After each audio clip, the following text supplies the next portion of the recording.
Hello everyone, today I'm going to show you how you can invite students to your Zoom meeting so that you can teach them online.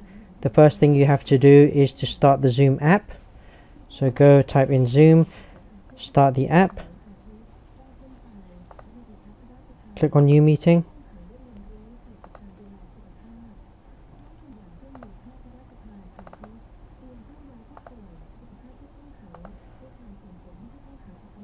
What I'm going to do now is I'm going to invite my student. Clicking on invite, I'll select email and Gmail because I'm a Gmail user.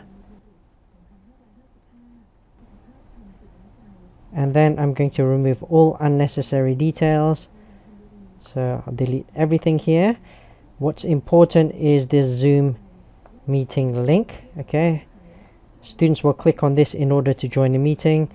Invite your students, so I'm going to invite myself pretending to be a student, and then click send.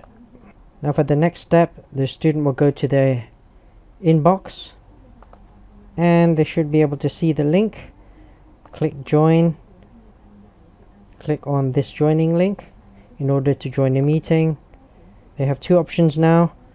The first is to download Zoom or to just join from the browser. I'm going to join from the browser, and I'm going to type the student's name and click join. And I've now successfully joined the online class. If you found this tutorial useful, please click like and subscribe for more free videos.